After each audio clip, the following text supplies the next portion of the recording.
air.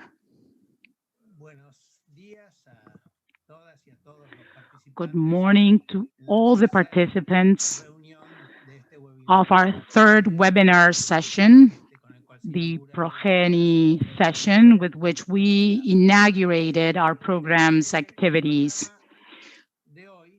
In today's agenda, it is a pleasure and honor for us to have four distinguished guest speakers. I will introduce them as they present. Our fifth presenter, Dr. Eric Ingersoll, cannot take part today because of personal issues. We regret his absence. And regarding our panelists, we will start with the presentation by Dr. Shannon Bragg Sitten, which I will introduce right now. She is a lead for nuclear renewable hybrid energy systems, especially in the generation of clean energy,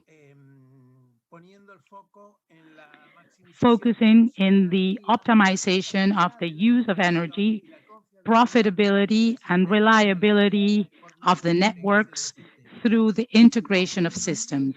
As a senior member of the Board of Nuclear Science and Technology in the ISLAO lab, Shannon directs integrated energy systems. Shannon is the co-director of the Idaho National Laboratory in energy integrated systems, including areas dedicated to thermal energy, power systems, data systems, and industrial applications. Shannon is the lead, the consortium of 3 applied energy lab that, apart from the National Idaho Lab, is integrated by the National Laboratory of Renewable Energies and the National Laboratory of Energy. And they seek to develop future energy systems that take advantage of all clean energy systems in all of the sectors. Shannon has had multiple leading roles within the U.S. Department of Energy Office of Nuclear Energy since she's entered the Idaho lab in 2010. Shannon, Dr. Bragg Sitten, has a master's degree in nuclear energy from the Michigan University, a master's degree in medical physics from Houston University, and a science bachelor's from the Texas University. So now I leave you in the hands of Dr. Shannon Bragg Sitten. Thank you very much. Thank you so much for that introduction and for the opportunity to speak with you here today. As I wait for those slides to come up, there we go. I am excited to open this session today to talk to you about some of the innovative opportunities that we have for nuclear energy as we seek to increase the amount of non-emitting or low emission technologies across all of our energy use sectors. So if you'll go to the next slide, please. I'd like to start these discussions by first considering what we really want to do as we design both our future energy systems and as we seek to perhaps modify the utilization of our current energy systems. The first question that we really have to address is what goals we're trying to achieve. I think in general, we all seek to have a reliable and resilient electricity system, but we also would like that to be clean or lower emission than our current technologies. And we need that to be affordable and to be available at reasonable prices and prices that we can anticipate for a variety of energy consumers. And more we're seeking sustainable solutions. Next, we need to better understand how that energy will be used in a particular community or application space. Is the needs purely for electricity applications, or do we also need to consider district heating needs or thermal energy needs in industry, or the need to purify water? Only then can we truly assess the role for each energy source and the scale of each of those energy sources that might be applicable to this particular application. So if we go to the next slide, please. This brings me to the concept of integrated energy systems.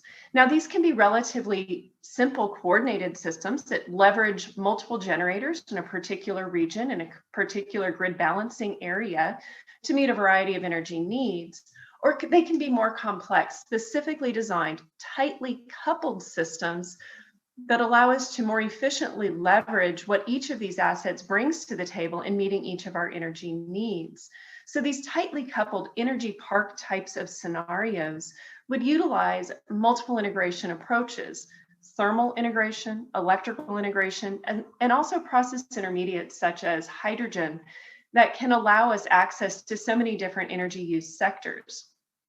Now, these tightly coupled integrated systems are more complex than a cogeneration system that might utilize one generation source to meet both heat and electricity demands.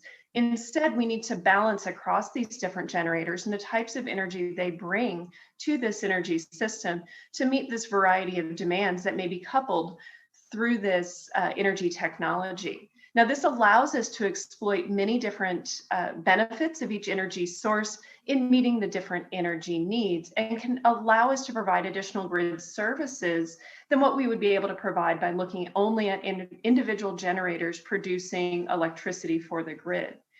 Now, in some cases, these systems can be accomplished today using existing technologies. Coordinated systems are just a small step from what we do currently on the grid. But to achieve the true advantages of these tightly coupled systems, there are some technology development needs that we are working on. These include areas of energy storage that can be in the form of thermal, chemical, or electrical storage to best leverage the resources that we're bringing into this energy system. We're also looking to advance chemical conversion processes that leverage thermal and electrical energy demands and could even utilize radiation from nuclear sources to catalyze reactions. We're also looking to how we manage the massive amounts of data within these tightly coupled systems and bringing into that the advanced informatics and decision systems necessary to control these systems in a stable fashion to best meet our energy demands and to ensure that that is done in a cyber-secure fashion. We're also looking to embedded sensing technologies that helps us to monitor the health of the various components and interrelated systems in these tightly coupled energy parks. Next slide, please. In the US, under the Department of Energy Office of Nuclear Energy, we have two primary research and development programs that seek to move these multi-output integrated systems forward.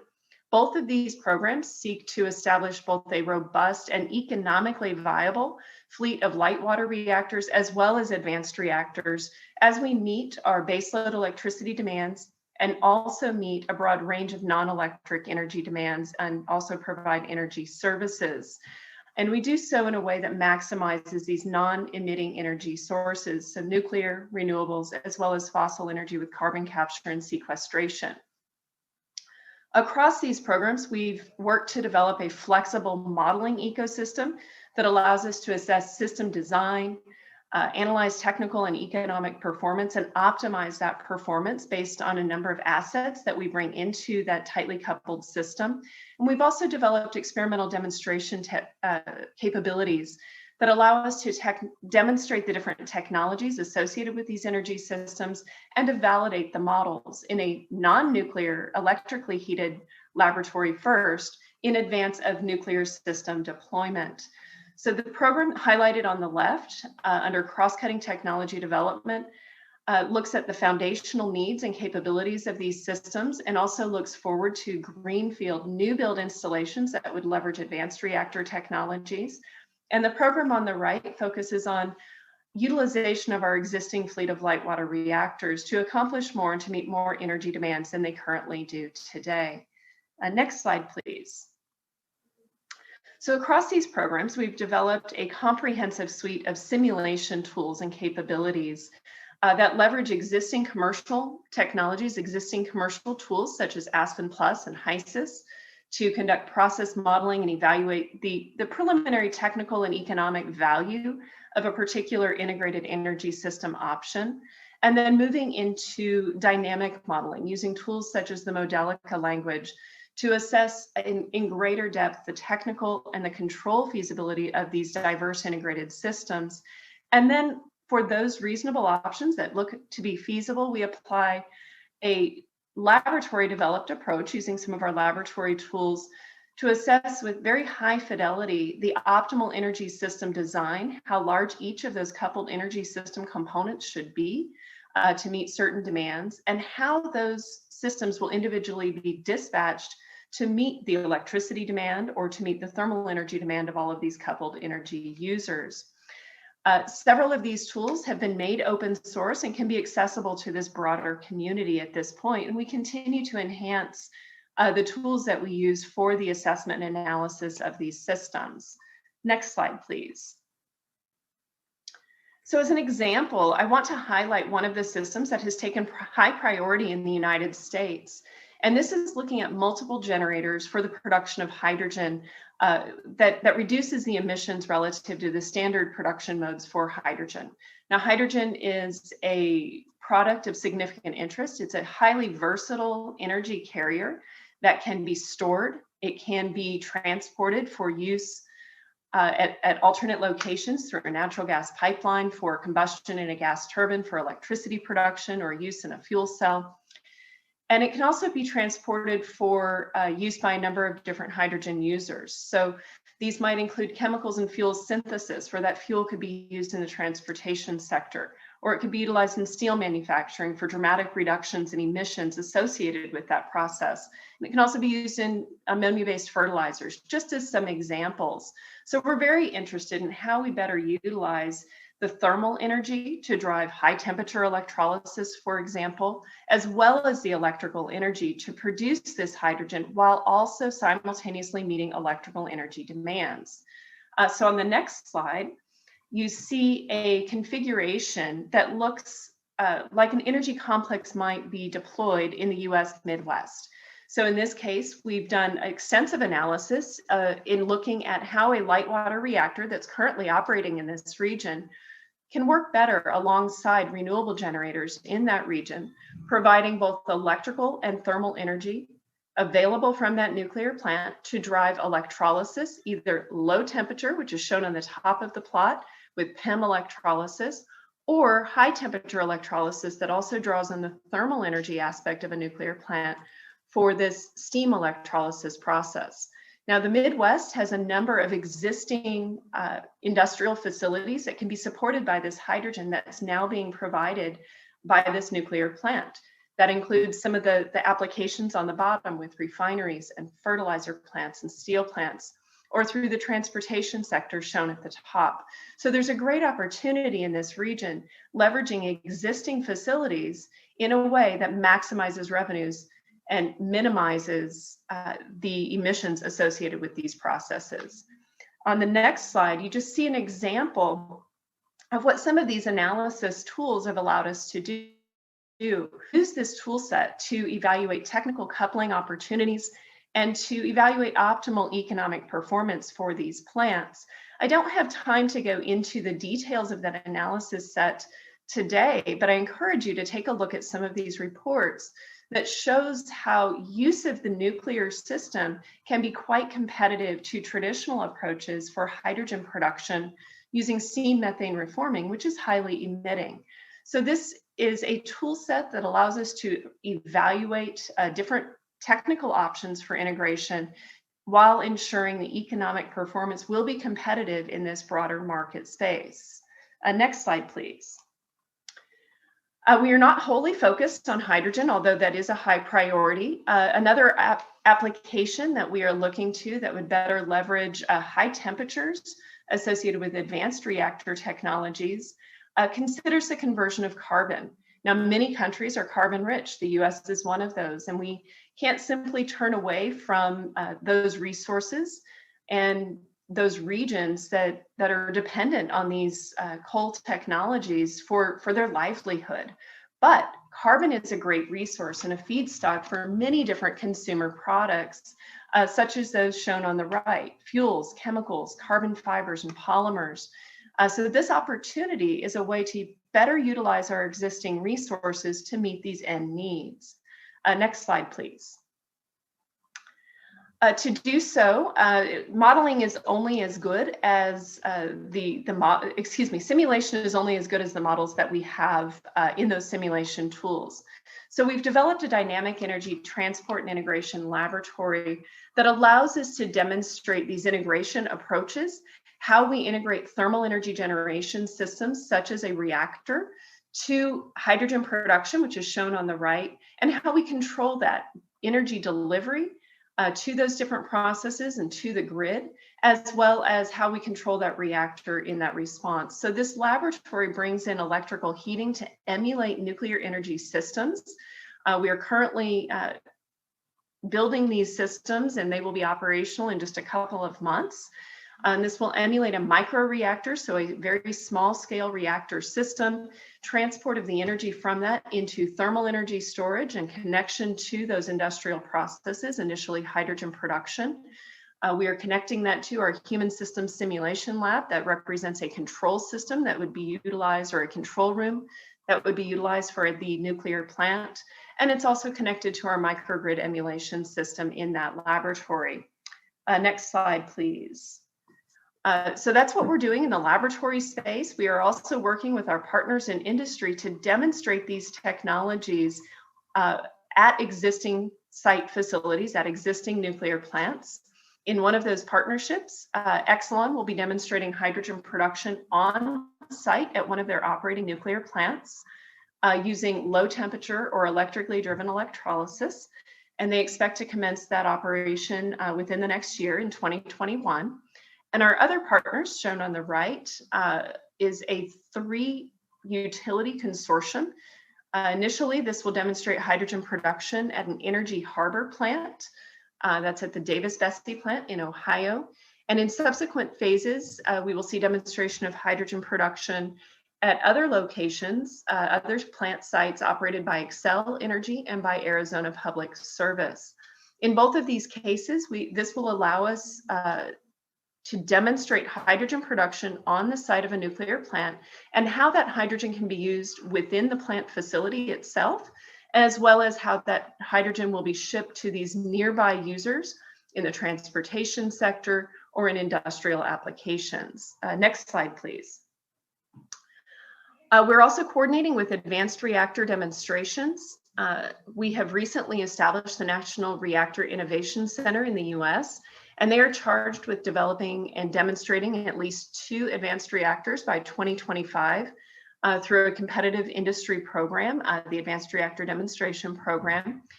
And NRIC is intended to facilitate both the construction and demonstration of these advanced reactor systems, and will provide a suite of capabilities, one of which includes an integrated energy system platform within which we can demonstrate coupling of an advanced reactor technology with one of these end users, such as hydrogen production or carbon conversion. We've also established an advanced reactor expert group to ensure relevance of this programmatic work to our advanced reactor community and to end users of that energy, such as the chemical industry. We've set up a webinar series that is intended to reach industrial energy users and to make them aware of the nuclear energy innovations and technology capabilities. And those webinars are available for viewing online. Next slide, please. Finally, I just want to link this back to a talk that you heard last week from some of my colleagues in the Nuclear Innovation Clean Energy Future Initiative under the Clean Energy Ministerial. We recently completed a report on nuclear energy flexibility that highlights some of these innovative nuclear technology opportunities to provide flexibility to the grid. And many of my colleagues around the world have conducted modeling exercises to look at revenue opportunities and to communicate the cost and technical performance requirements for these integrated systems. So I encourage you to take a look at that, and it does highlight many of the activities going on around the world. So if you go to the next slide, that's my last slide. I know I've spoken a little bit longer than planned. I do encourage you to be creative, be innovative. When you think about what the future might hold for energy systems, we don't simply have to generate energy to produce electricity and just look at single input and single output applications. What those energy systems might look like is really up to you to bring in that creativity, that innovation, and to look at the specific needs within your communities. And I do hope that we see some of these innovative applications being deployed worldwide in the very near future. So thank you very much for your time.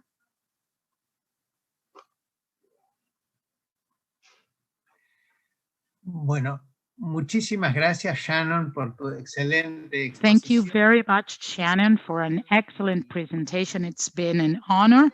We learn a lot from these presentations. I wanted to tell our participants our third webinar on present and future of energy in a changing world. This is our Progeny starting point.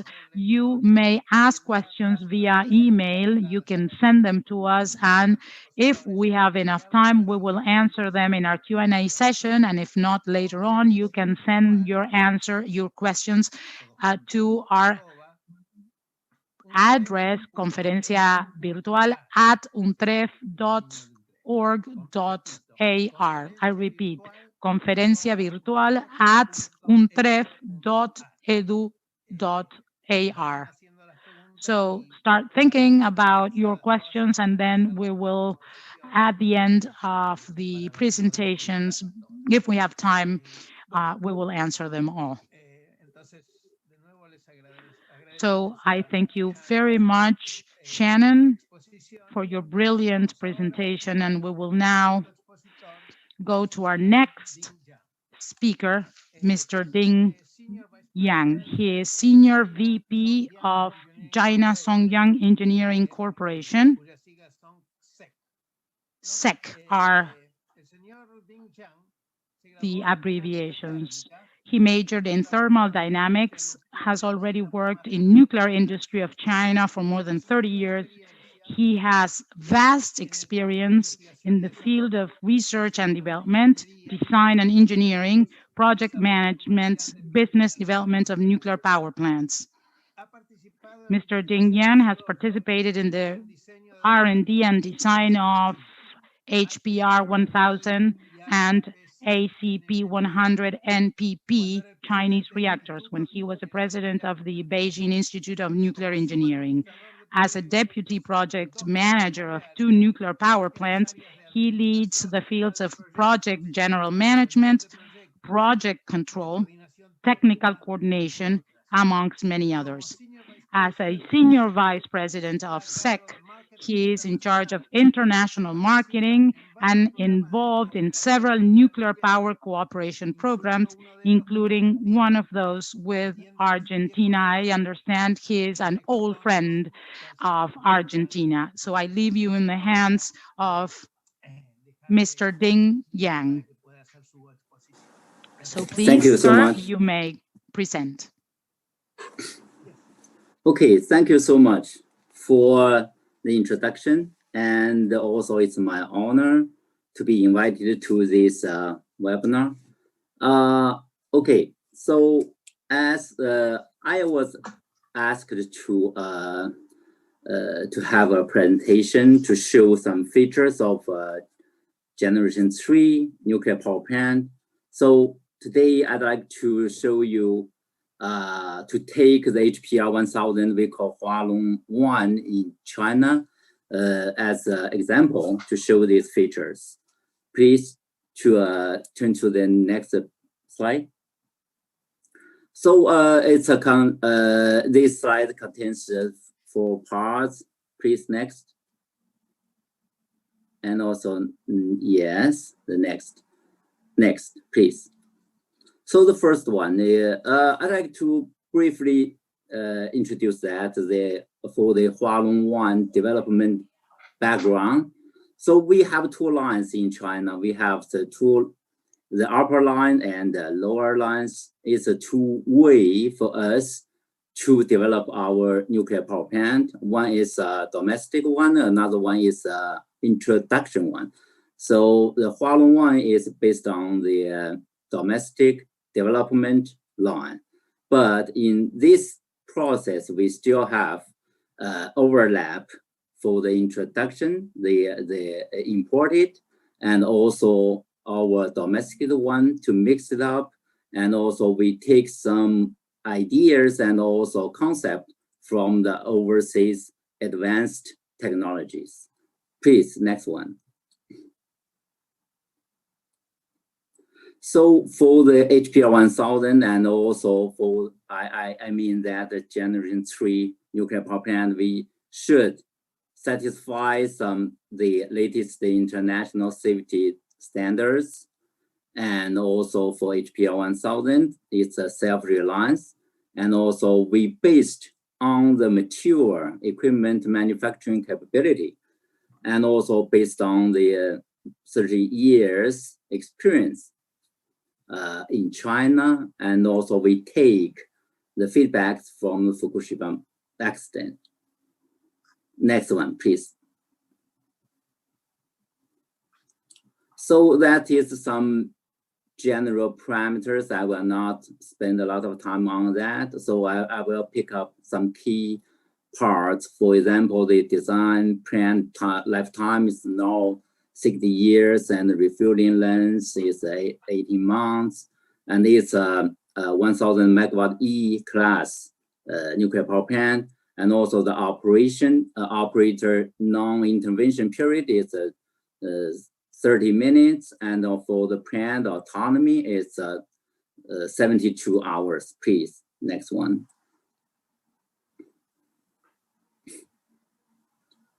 So also in this plant, we take for the primary loop, we also have the the traditional 3-loop design, the same as the generation 2+ nuclear power plant design. Next one, please. And also we make the reactor core bigger. So we take the 177 fuel assemblies, and also refueling enlarge the refueling cycle from 1 year to the 1.5 year. Please. Next, okay. And for the fuel assembly, it's a self-designed and self-fabricated CF3 assembly. It's a traditional 17+ by 17 the fuel assembly. Please, next. And also for the before that, in China, we built the nuclear power plant. We took the layout. It's a twin building, twin units. So nowadays for the HPR 1000, it's a single unit layout to avoid a lot of risks. Please turn to the next one. And also we take the method of the double shell containment, the inner one and outer one. The inner one is withstanding the internal hazard. The outer one is for the external hazard. Please.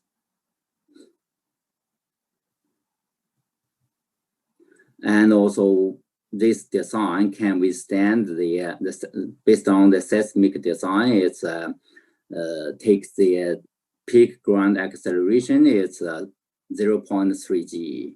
So it's the requirement from the 3rd generation nuclear power plant. Please, next. And also it's a big change based on the generation 2+ nuclear power plant. It's the protection against the large commercial aircraft crash. So, and also we have some physical barrier protections, and also we have the physical separation of the redundant system.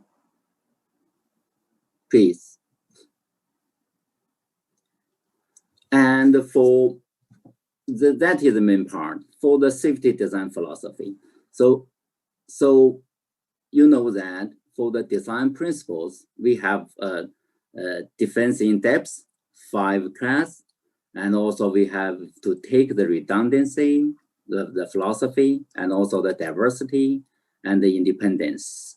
So in this design, we take it together and also all meet the requirements. Please turn to another one.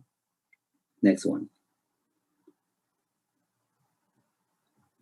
Okay, for the defense in depth, please to the previous one. Turn to the previous one.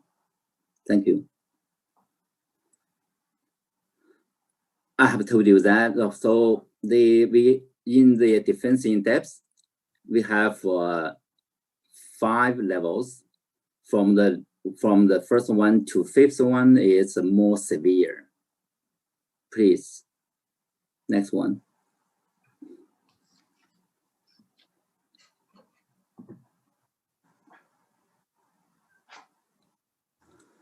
So that to cope with this kind of risk, sorry, please, excuse me, please turn to the previous one.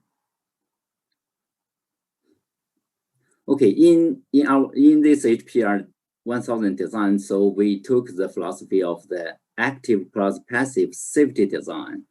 So that is, we have the diverse approach to perform the safety functions.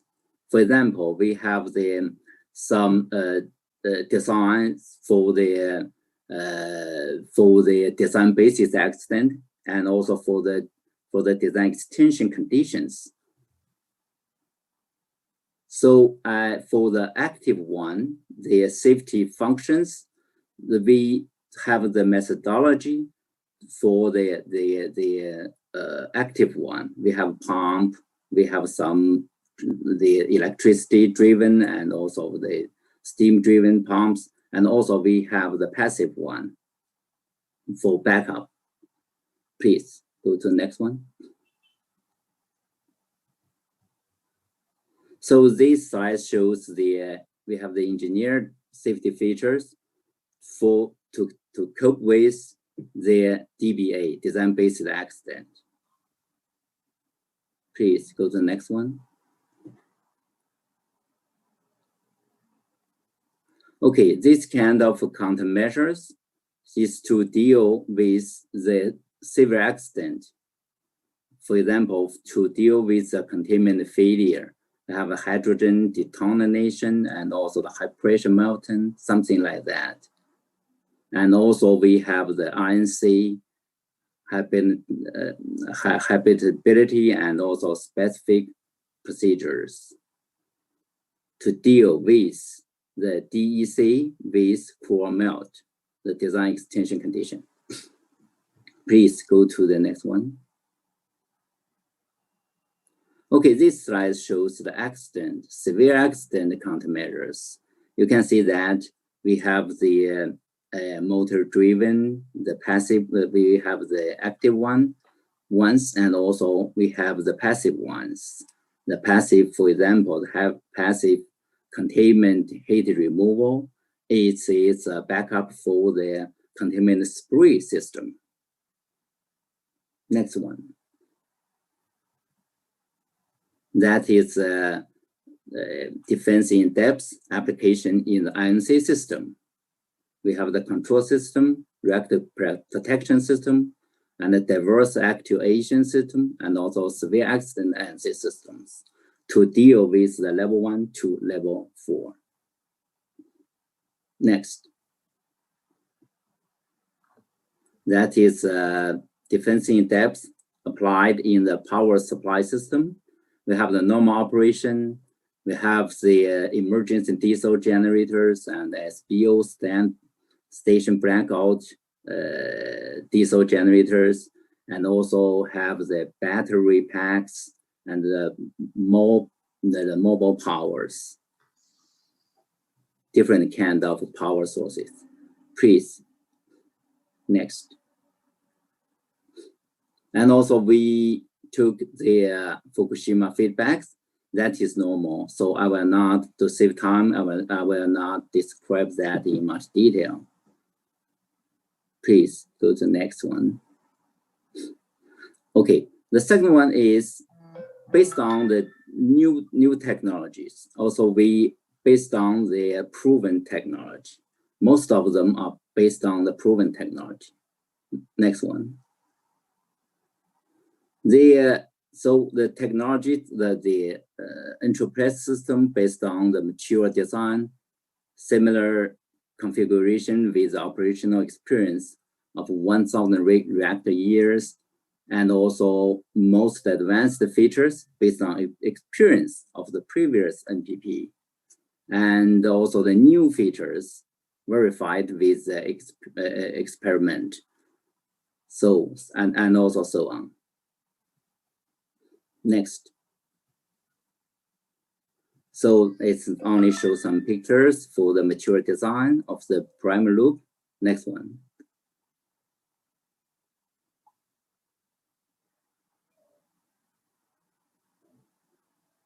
Please go to the next one. It's all in pictures for the equipment. And this is VMV test facilities. Next one.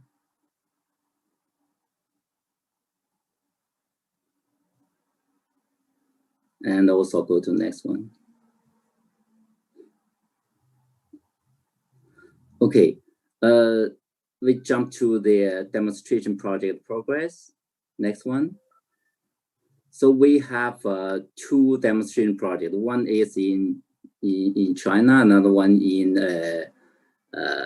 Pakistan. So for that, nowadays it's two demonstration projects ongoing smoothly, but a little bit delayed because of the COVID-19 pandemic. So a little bit delay for that, some 2 or 3 months delay of that. But generally speaking, the planned construction period is 62 months from the FCD to the PAC. Next, please. And go next. And go next. Next. Okay, let's go to the last slide, please. I just like make some summary. So I take here the HPR 1000. It's maybe I can see that the features of a generation 3 nuclear power plant have to conform to the latest defense in depth principle, adopt active plus passive safety features, and also consider the feedback from the Fukushima accident, and also enhanced their capability to cope with extremely external events. So have to fulfill the requirements from the Generation 3 lead water reactors. And also second, it's the first one is should be advanced. But the second one is all the technologies should be based on mature technologies and then based on the mature equipment. That will be the way to develop the nuclear power. Thank you. That's all.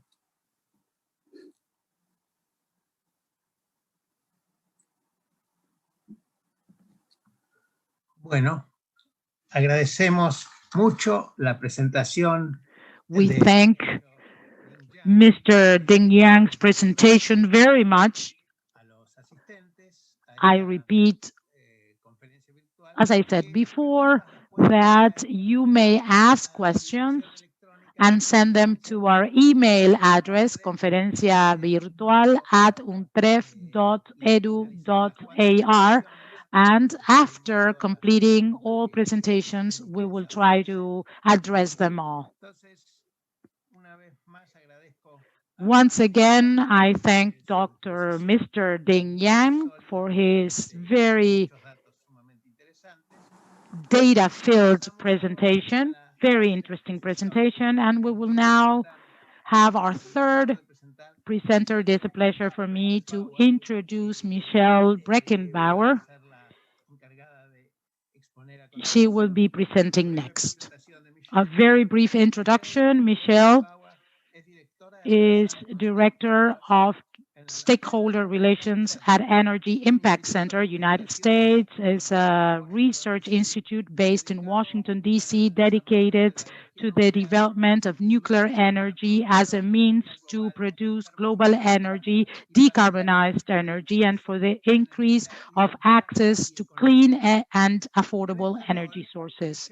In this role, Michelle is the Director of Collaboration for the Open 100 project, the first open source platform in the world for the design of a small nuclear plant. Michelle is also coordinator of strategic initiatives of Energy Impact Center, including the Nuclear Energy Grant Channel, directed at or aimed at promoting innovation in the use of nuclear energy.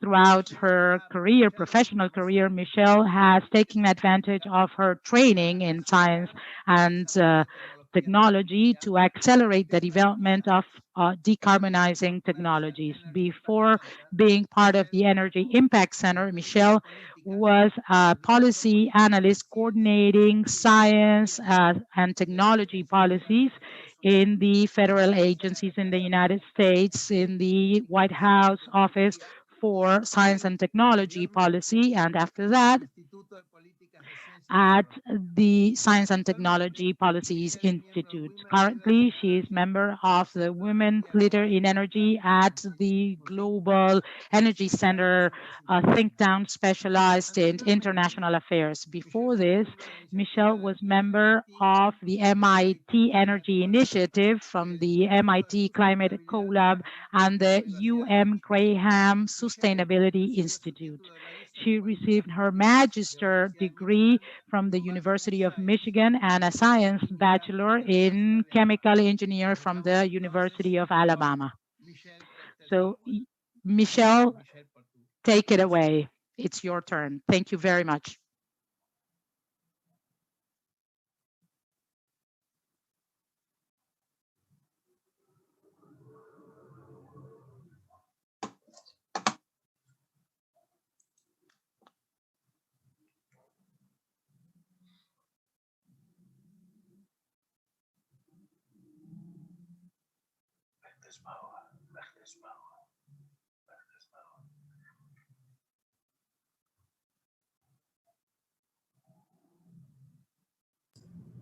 Sorry about that. I recognize that I was on mute.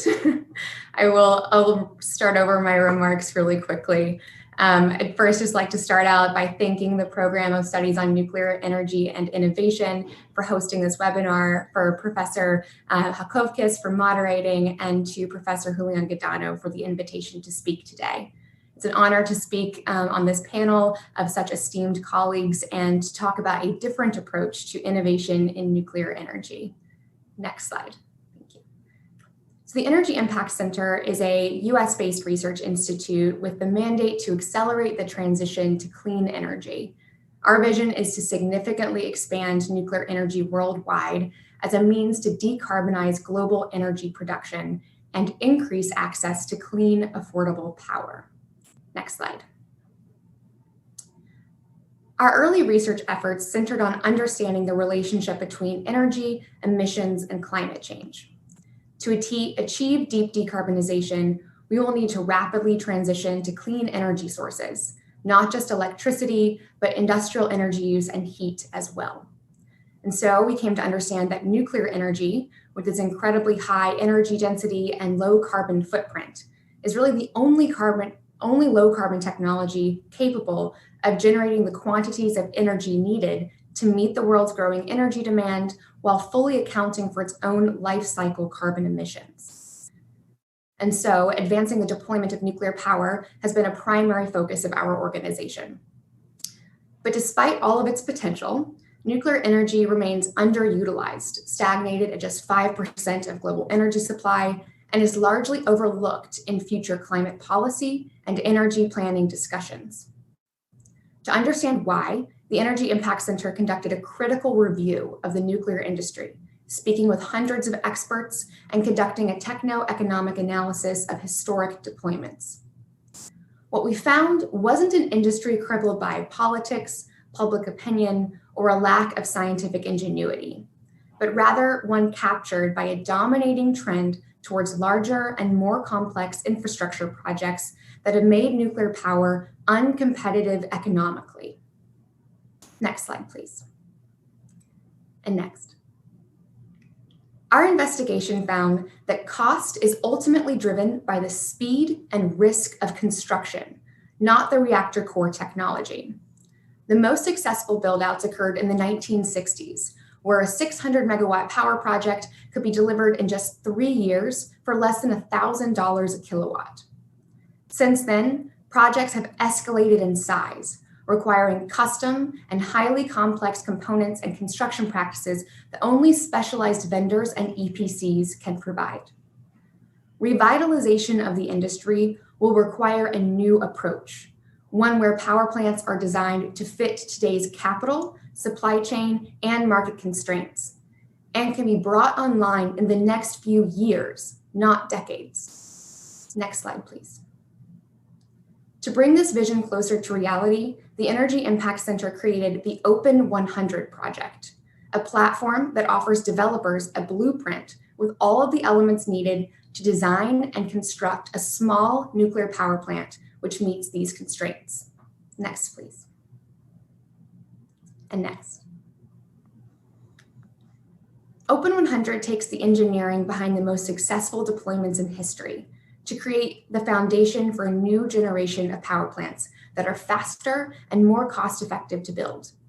At its core, the Open 100 platform serves as a repository for engineering schematics, construction schedules, and financial models, establishing a common framework to align technology startups, engineering firms, utilities, and capital firms. Next, please. The Open 100 design is based on a standard pressurized water reactor scaled to 100 megawatts electric in size. It establishes a core timeline to match those of comparably sized industrial projects with specific targets to hold project managers accountable. And by prioritizing standardization and speed of delivery, the economics make it competitive with fossil generation in virtually all markets, and at a price point that enables access to traditional project financing. Finally, the project is open source, meaning it's completely free and publicly available without any proprietary technology. Next slide, please. So why open source? Our vision is to usher in a new era of collaboration and transparency that breeds a new generation of nuclear companies across the world. Not those that focus on reinventing core technology, but those who embrace a new business model.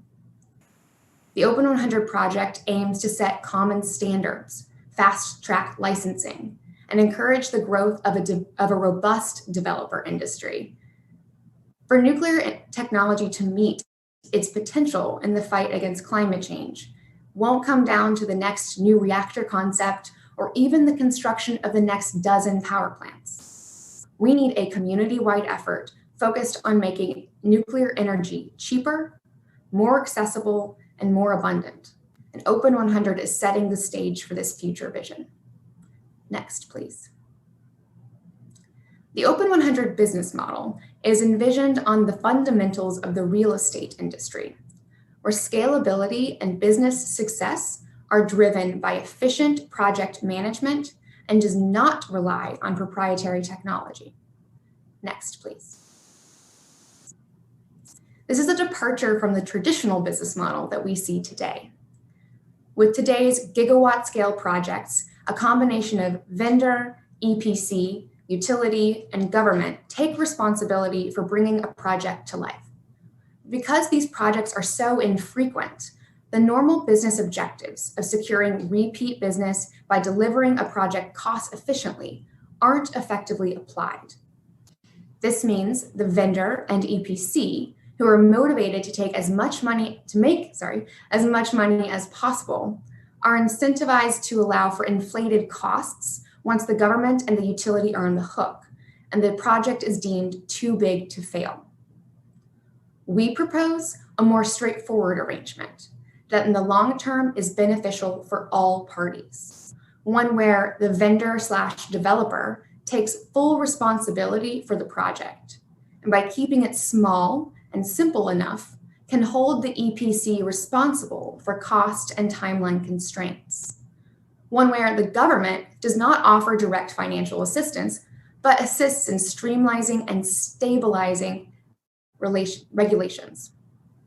And where the utility offers a straightforward power purchase agreement, or PPA, that values nuclear for its stability, energy security, and environmental benefits, or can even serve as a developer and project manager itself and skip the vendor altogether.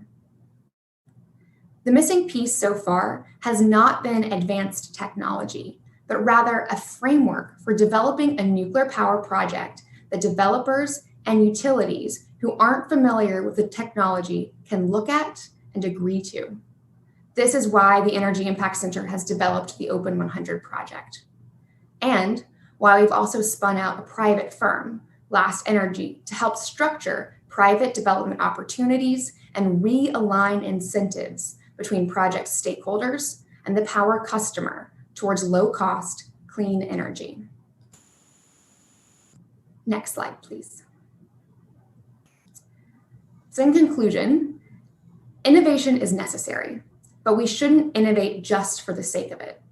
By focusing our efforts on the right challenges and democratizing information, we can unlock the innovation needed to revitalize the nuclear energy industry and achieve our collective goal of a zero carbon future. I'd like to leave you with my contact information on this slide, and I encourage you to explore the Open 100 Project's website, where all of the information I spoke about today is free and available for public consumption at open-100.com. Thank you so much, and I look forward to your questions.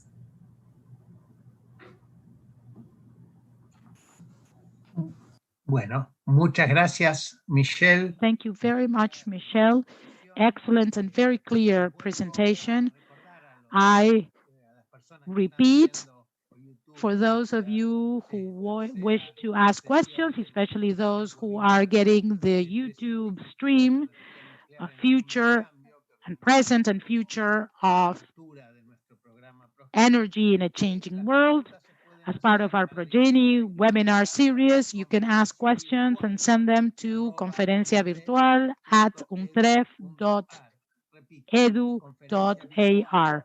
conferenciavirtual@untref.edu.ar. And we will, if we have enough time, answer all these questions throughout the Q&A session. We will now introduce our next and last presenter for today.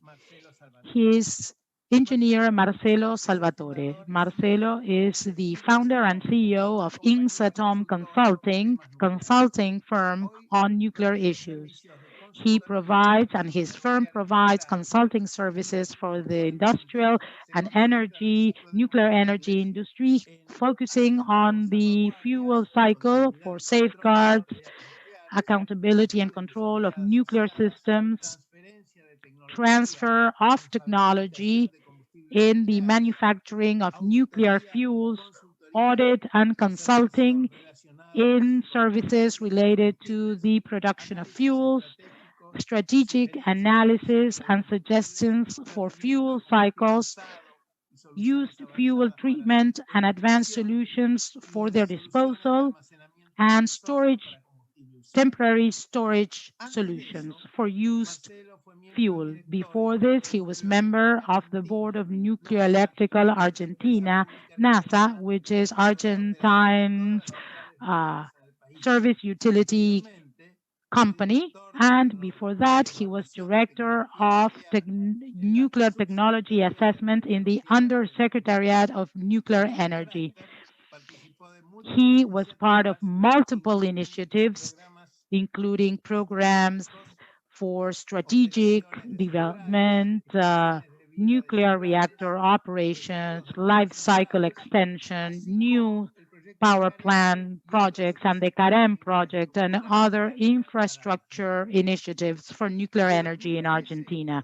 From 2013 to 2017, Marcelo was a senior nuclear consultant in Saudi Arabia, working for the governmental scientific and I&D R&D CACARE agency, being a part of the Saudi Arabia nuclear energy project, not only the project itself, but also the regulatory framework, amongst many others. Before this, Marcelo worked at INVAP in Argentina for 19 years, and he worked in most of the nuclear projects led forward throughout those 19 years.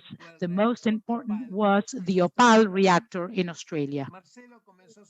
Marcelo started his work with Atomic Energy of Canada, working for 5 years for the CANDU stations, for Embalse in Argentina, San Nabora in Romania, and Cower Crop in Canada.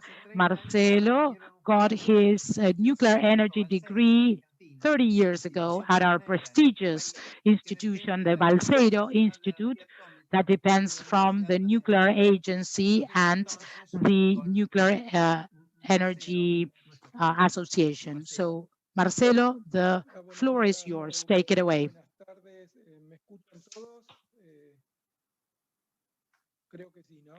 Can you hear me?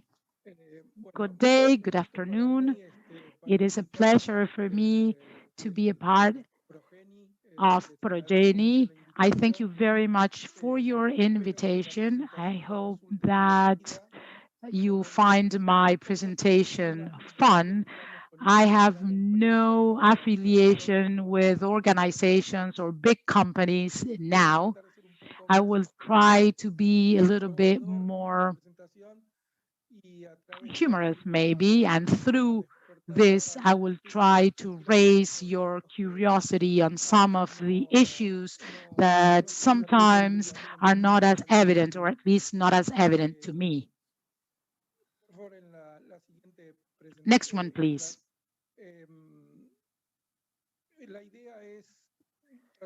The idea is to try to talk about some historical facts, to talk about what innovation means, because I think that it's a word that's widely used, but we are not very much aware of what it really means.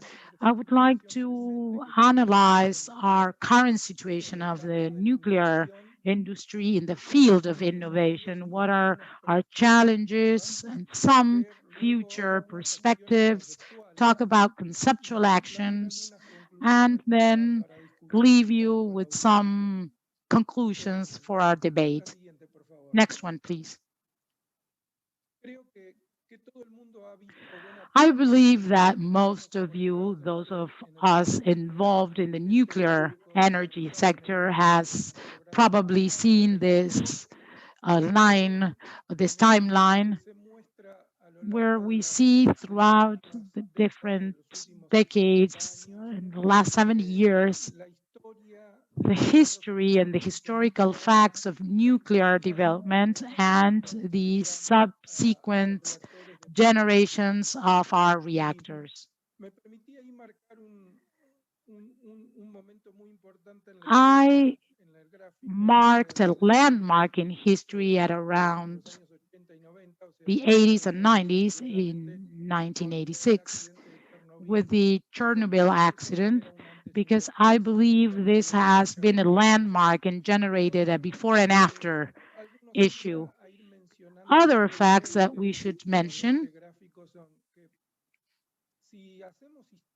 and if we go back in time, the first chain reaction took place in 1942 with the CP1 Rico Fermi generator. 2 years after that, in 1944, we had in the world one big reactor, not for energy uses, but for the Second World War use, and the first reactor in Russia that generated electrical power with the Magnock technology which produced commercial electricity, and the US has the first PWR for civil use in 1957 that was started in 1954.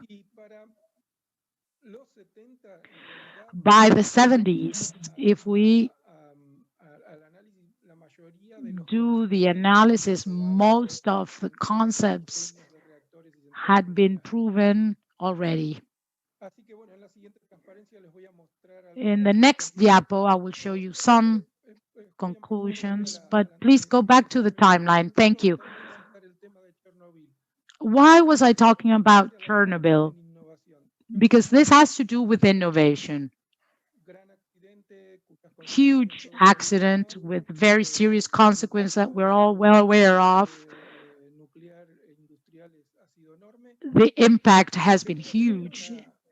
And of course, this generated an adverse reaction in the public at large. It is the first time that people become aware of the consequences. And this is one of the big issues of why nuclear energy and the nuclear sector was so much affected after this. And then another thing related to Chernobyl has to do with the fact that it somehow transforms the power and empowering of the regulatory agencies and the complexity of these regulations for the granting of licenses for nuclear facilities. This was good because they had to improve their safety and their security measures, but of course this had a high impact in many aspects. And the third issue that is not directly related to Chernobyl, but it's in the 80s, it takes place in the 80s, is the reduction in cost of fossil fuels. In the 70s, we had two big oil embargoes, and that is not a coincidence that there is a demand of nuclear energy when the oil embargo took place. But then in the 80s, fossil fuels lower their costs in real terms. And of course, this adds a lack of competitiveness to nuclear energy. Next one, please. So these are some of historical facts. As I said, first reactors designed in very short periods of time. Most of technologies from the conceptual viewpoint, high temperature reactors, gas reactors, organic reactors, reactors for space applications had already been shown and proven in the 70s. Therefore, 30 years after the discovery of fission, well, we were saying that we were living in the atomic era. And it's important to highlight, as I said before, this concept because it has to do, it is directly related to innovation. We were living in the Cold War with the superpowers fighting against each other. In the West, there was very integrated relationship between the public sector that were carrying out R&D and the private sector with the industrial effort. In the East, there was a more centralized scheme, but there were two important specificities. Governments gave priority to their nuclear projects, and budgets for nuclear projects were huge or illimited, so to speak. So there was a huge, how to say it, a huge innovation framework. And we had to think about the definition for innovation at that time. It implied the invention of things, but also a bit overlooking the economic result in society. Next one, please. What's our current or recent situation? Well, first, we had three major nuclear accidents, the Three Mile Island, Chernobyl, and the most recent one, Fukushima.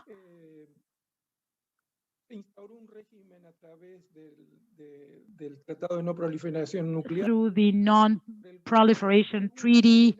Somehow, at least in my opinion, many countries stopped developing nuclear programs, less investment, less competition. The Cold War ended, and there were more oil and gas resources at affordable prices. Unfortunately, in these past 30 or 40 years, we have seen the issue of climate change or global warming, as others call it, and we have the COP21, where real thresholds were fixed. Next one, please.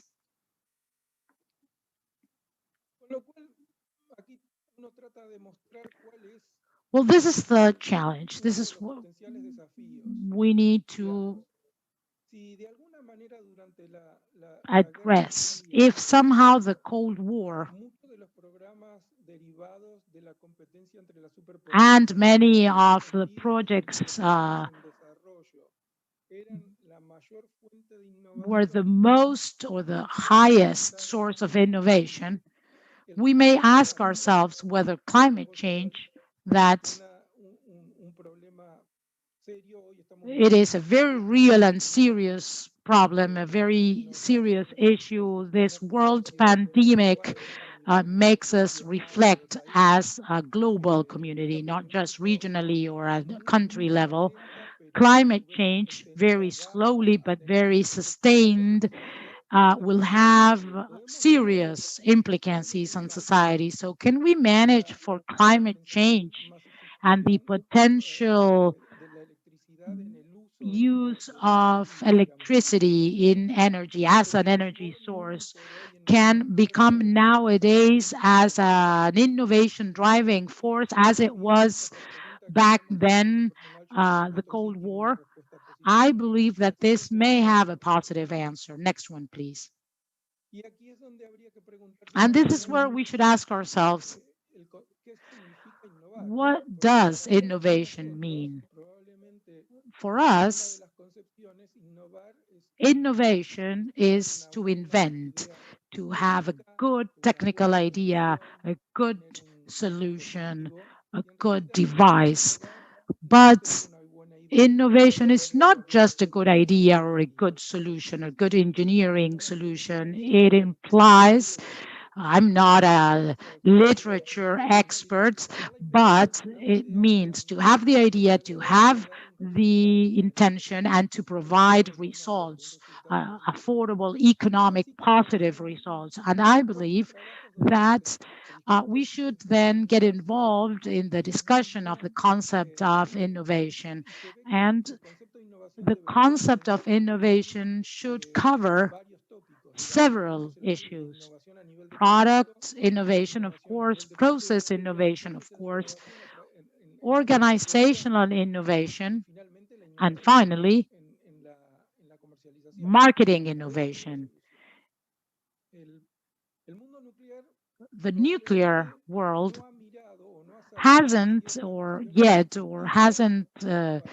evolved, and we need to integrate all these visions in just one proposal. So we need to develop a coordinated way of integrating all these visions in order to be able to become a good alternative for innovation in the energy sector. Next one. So in order to analyze in detail and throw at you some elements for debate, the issue of innovation in a future nuclear solution. In the next two slides, we will have aspects related to the fuel cycle project for marketing, public acceptance, and regulatory issues. And I will make some considerations just not just trying to quote or to give you one solution or to say that one is better than the other, but just to debate on all the things we can do in these 5 areas to achieve an innovative nuclear power plant. Next one, please. So if you look at project level, specific product, in my opinion, at least I think that sometimes we make the mistake of not consider a revolutionary design, and sometimes we preserve certain concepts that date back to 70 years ago. So I see this in materials. The material science of today is not the same one as 30 or 40 years ago. We have made incredible progress. However, in the nuclear sector, the materials issue is very tedious, very long, with a lot of resistance. Design tools haven't made such an advance. I mean, they do for the interfaces and the friendliness of the tools, but with the computational progress that we've made, they are not as strong as they were 40 or 50 years ago. I believe that we should go to something smaller. That's much better. Modular is much better. Multiple units is much better compared to the traditional model where the bigger the better. I believe that we should revert this. We have to have modular products. There are multiple examples.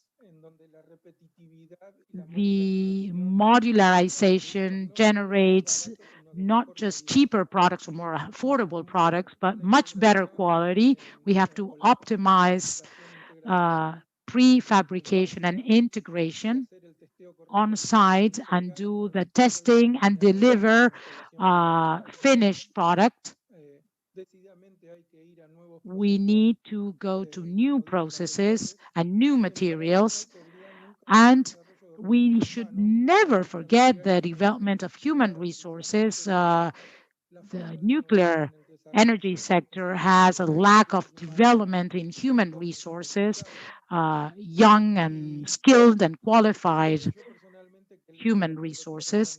I think that prototypes are necessary, and we need to make an effort to introduce new prototypes in order to win the market over.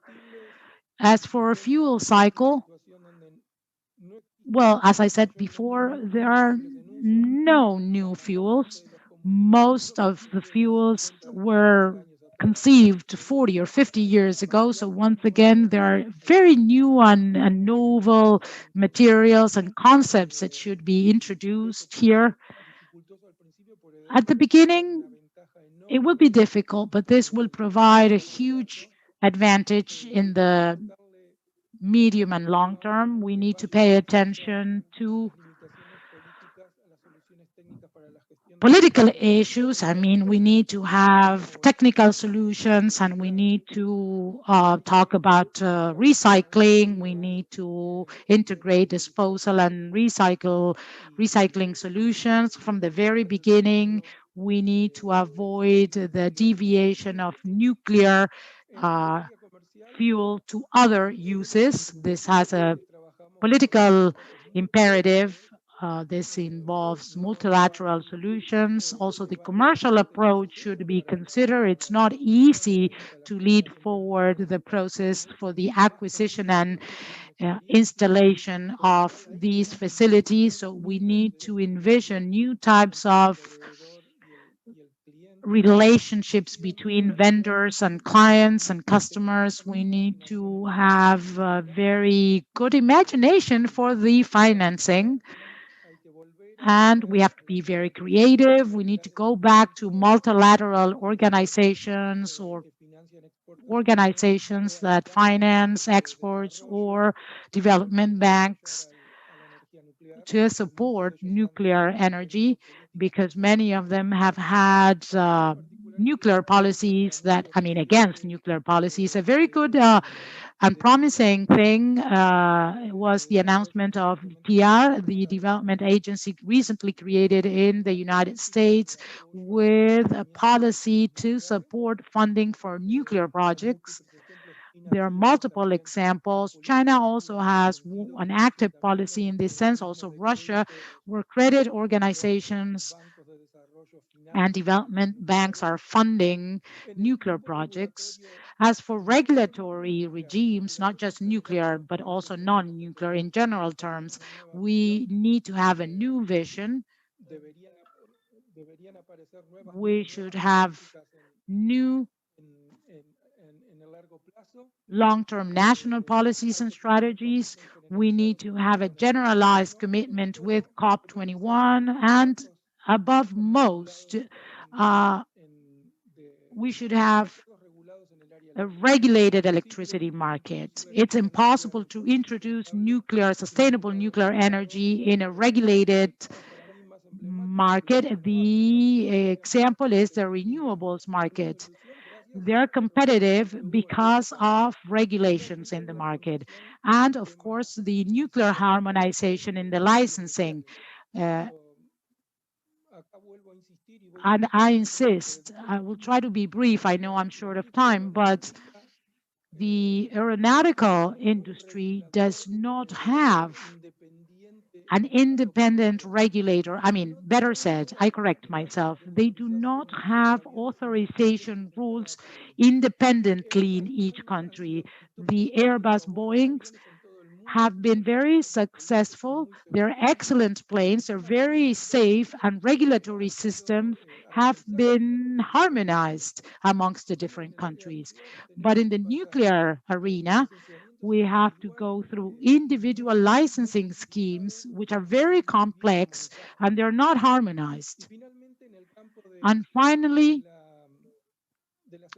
in the realm of public acceptance, I believe that as people interested in nuclear energy, we should abandon our martyr roles as to the origin of the nuclear energy and accidents, and we should go beyond this. Carbon and oil are not always self-inflicting damage to themselves because of all that they've done against climate change. So we have to be very active. We should talk about the virtues and the positive aspects of nuclear energy, and we should have a club, a nuclear club that is much more involved. And also in our most recent accident in Beirut, over 200 people died. Millions of dollars will involve the reshaping of the Lebanon city and neighborhoods. However, I haven't found any, any work written on the consequences of the accident. So it's like a slow attitude, let me say, in this aspect. Next one, please. Therefore, to be brief, I would like to just go to my conclusions to try to raise questions and awareness in the audience. We can start a new era of innovation like the one we had at the beginning in the first 30 years after the first discovery with tests and trials. This is the best opportunity ever based on climate change and decarbonization, and we need to capitalize on the issues and the challenges represented by climate change. And if we do not do this, we will lose our chance. I believe that we need regulated markets and we need to make governments aware of this. Gen 2 and Gen 3 reactors have been conceived for a mature niche market where they will be just valid for a handful of countries, and I don't see a foreseeable growth of multiple opportunities for these type of power plants, but I do believe that small modular reactors are a good opportunity for innovation. They have great potential. We have many conceptual designs on the table. Maybe just a few will survive, but if they do, so they will become in good, real products. The market will be huge for them. We're talking about thousands of opportunities throughout the world. Places that require new models. I like the Russian and the Chinese models and the new USA model, because this technological innovation will be very successful, and I hope that they become good solutions for countries that need them. We need coordination of nuclear programs, both on the developer side as well as the clients. The nuclear industry requires coordination and a centralized vision with stable and sustainable policies to coordinate the different stakeholders and players. In Argentina's case, I dare to say that we have a long, vast history, but I believe we have to innovate the vision, because some of these were thought out during the 50s, during the Cold War. And I would like to conclude talking about CAREM. It is the first Argentine power central with a national design, and it's under construction now. This is a project that has to be supported, and it has to become one of the flagships of our country. But I would like to see Argentina working in CAREM 2.0 and 3.0. We need not just to stay with the original CAREM, we need to continue forward to work on new commercial versions or innovative versions to fit the needs of the market. And we need to continue with our pioneer idea. So with this, I conclude. I thank you very much for your attention, and I thank Progeny for inviting me today. Thank you. Thank you, Marcelo, for your presentation. Just a brief personal comment. Your presentation and all of the previous presentations reminded me of a book that was very popular. It wasn't about nuclear energy, but it was very successful in the 80s, if I'm not mistaken. It's called Small is Beautiful. I don't remember the author of the book. Small is Beautiful was a book that talked about this focus on small is better, and not always think about big, huge endeavors. You can do much more with small. I have some questions. I repeat, your questions should be sent to conferencia virtual at untref.edu.ar. I would like to remind you that our next and last series of Progeny's webinars on the present and future of nuclear energy in a changing world will be dedicated to social licenseship, something that Marcelo touched upon just now. So I will read the questions now. First question for Shannon. Shannon, the question is, do you believe that the future of the nuclear industry for those countries who wish to start a nuclear project for the first time can be initiated with this flexible and hybrid approach, or do we need specific conditions, previous conditions, to be able to develop these types of systems? And the other question for Shannon is, what do you think about the evolution of the energy hydrogen market and the nuclear industry into the future? Clearly, they are strongly linked in the same technological line. What are the main challenges you see for these? Thank you. For Ding, I have two questions.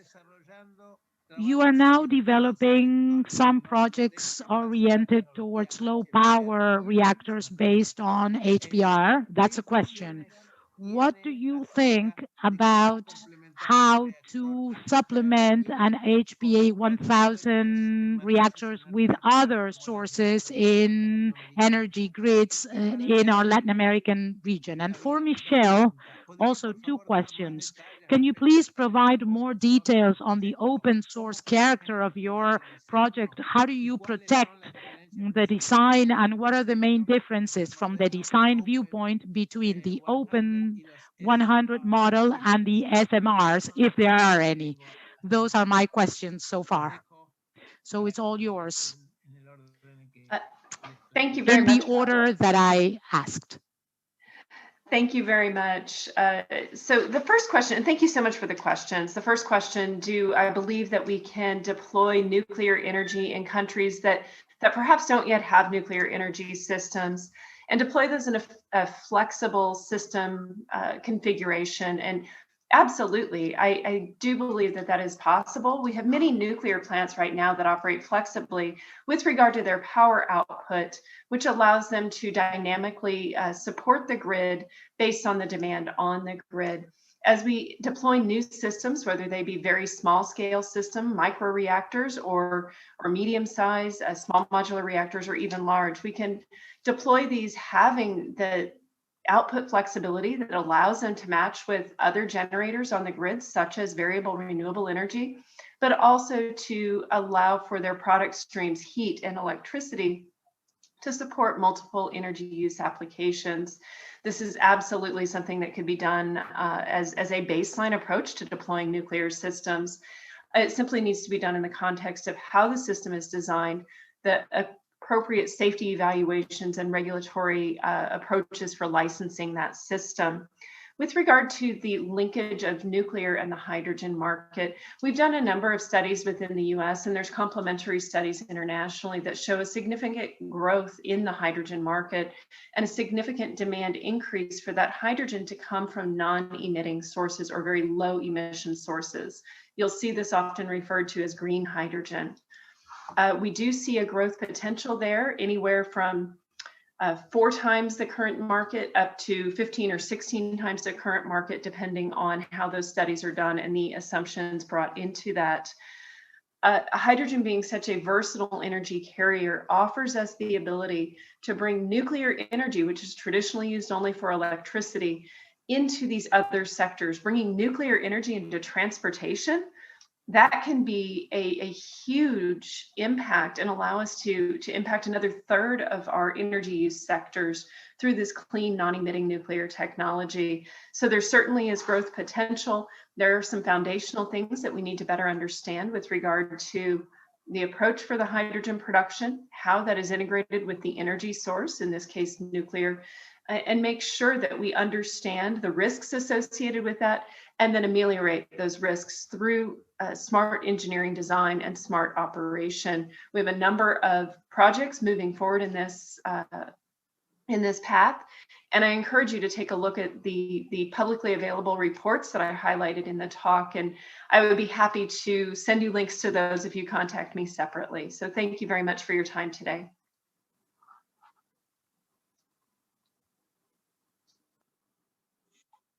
Gracias. Las preguntas para... Thank you. Now, Mr. Ding Yang. Hello. Could you please repeat the question again? Thank you. Sí, ¿cómo no? ¿Cómo no? Yes, of course.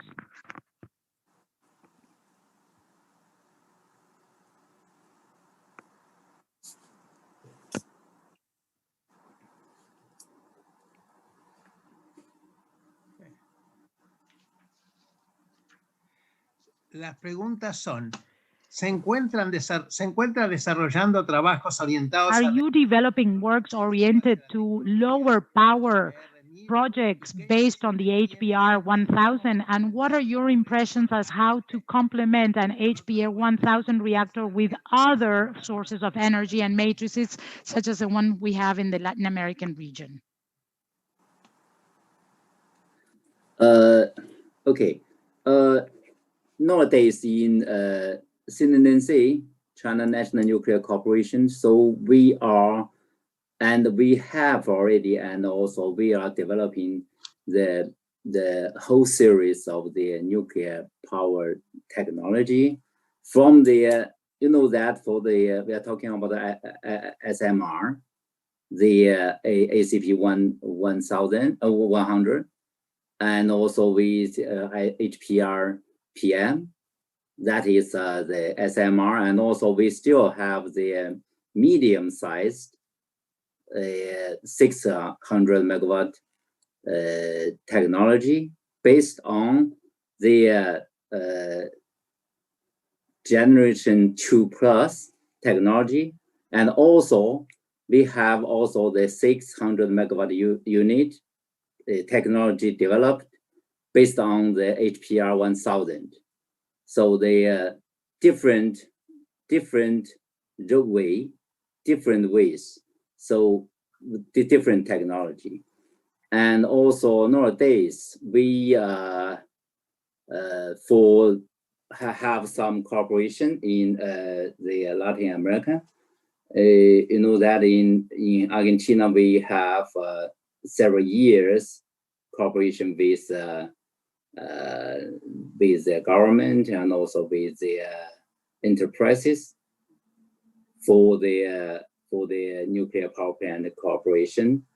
This kind of technology, HPR 1000, and also we are thinking about different kind of ways to cooperate. For example, the CARIM, this kind of small modular reactors in Argentina. So that is quite different and also advanced technology. And also for us, we still want to cooperate with Argentina and also this kind of nuclear industry for this kind of technology. And also we still have merged this kind of different kind of technology together, and also we can make the more advanced or more popular technologies. Thank you. Gracias. Muy amable. Thank you. Thank you. Thank you for your answer. And we are short of time. So Michelle, you have the last two questions. Can you please provide more details on the open source nature of your project and how you protect the design property? And what are the main differences from the design viewpoint in the Open 100 model and the SMR, if there are any? Sure, thank you so much for the questions. So first, on the open source nature of the Open 100 design, by being open source means that it is completely free and online for anyone to download and do with what they will. If you go to the website, you'll see our license agreement. It's a general public license or GNU license. It's completely free software to be redistributed and modified as any stakeholder might see fit. The reason we're doing this, as I stated a little bit in my remarks, is so that all the different stakeholders across the nuclear community, many of which Marcelo referenced in his remarks, can have something to really point at and look at that's more tangible than some of the SMR designs that are still very proprietary today in development, and really understand what it would take to actually build one of these types of projects. Talking about everyone from the startup community to engineering firms or construction firms to utilities who are looking to explore small nuclear power plants and other key players, even government, public, academia, et cetera. How we protect the design, that's a really great question. It being open source, we have had to really implement a good quality control process for ensuring that we are putting out something that has been completely vetted by our own engineering team. So I'd like to reiterate that our engineering team at the Energy Impact Center is completely responsible for the design that is out on the Open 100 website. We are, however, working with an amazing group of collaborators on the project, including folks in the U.S. nuclear laboratory system, including INL and Oak Ridge National Lab, as well as members of the nuclear industry, and also international organizations are offering, their expertise to the project as well. All of that input, however, does get funneled through our own engineering team so that the final design is cohesive and all fits together as to what you see on the website. I will further note, just in terms of protection, that we've been working with the National Nuclear Security and Administration, the NNSA, from the very beginning of this project to ensure that we are putting out information that is okay to be putting out online and is not subject to export control or any of those types of restrictions. So I believe that answers your first question. And then the second question was about SMRs and the advanced reactor designs that we're seeing coming out in the next several years or the next few decades. This design is different from those in that it is just your standard pressurized water reactor that's been scaled down to 100 megawatts. It doesn't have any advanced technologies really aside from digital controls and upgrades for modern construction techniques. Other than that, it's very standard, and it's been designed such that it can take advantage of standardization of supply chain that you get when you scale down to 100 megawatts or less, which is one of the great promises of SMR technology. What we're hoping to do by putting out this smaller version is we're looking back to those successful projects that were developed in the US in the 1960s and the 1970s in France, the 80s in Sweden, and the 90s in South Korea, not really introducing new technology, but rather creating a platform for inexpensive nuclear energy to be developed using modern construction practices in a transparent economic way that takes advantage of supply chain efficiencies as well. But it is a standard pressurized water reactor. I want to reiterate that.